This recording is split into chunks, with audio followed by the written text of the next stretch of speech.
le mouvement en aucun cas a convié la presse à cette conférence de presse pour rendre publiques les conclusions des réflexions qu'il a menées depuis 2 semaines.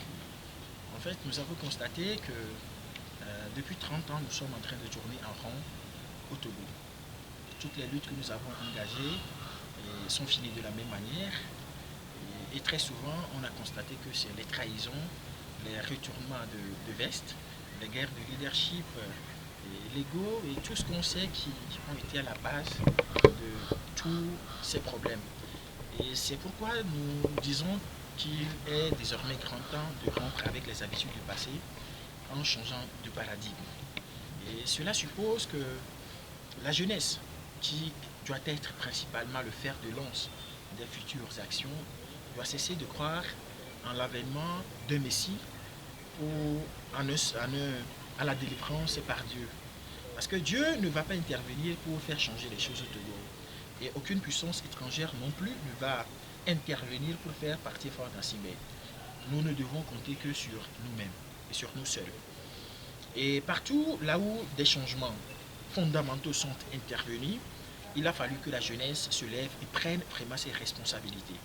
Et c'est exactement ce que nous sommes en train de demander aux jeunes Togolais. Il faudrait que nous cessions de suivre des leaders.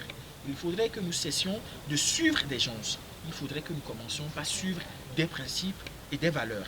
Il faudrait que nous nous battons uniquement pour le changement, la liberté, et non pour tel leader ou tel autre leader. Parce qu'en fin de compte, nous risquons toujours d'être trahis et déçus. Et nous n'allons accuser personne de notre mal, parce que c'est nous-mêmes qui leur aurons fait confiance, qui auront cru en leurs promesses. Alors il faudrait que nous puissions nous remettre en cause. Et par rapport à tout, nous avons pu conclure qu'il est vrai que nous avons beaucoup échoué durant ces 30 ans de lutte. Nous avons échoué à faire aboutir nos revendications. Mais de ces échecs, nous devons plutôt tirer des enseignements pour éclairer nos prochaines actions. Il ne faudrait pas que la jeunesse se décourage et cesse de se battre. Il faudrait que nous puissions nous relever et dire la prochaine fois sera la bonne, tout en nous organisant de façon concrète. Mais vous devez agir comment? Aujourd'hui, nous pensons qu'il y a la défiance politique qui existe comme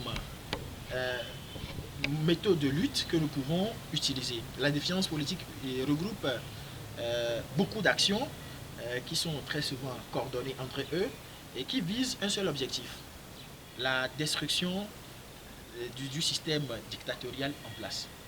Et c'est la défiance politique que nous allons devoir utiliser dans les prochains jours.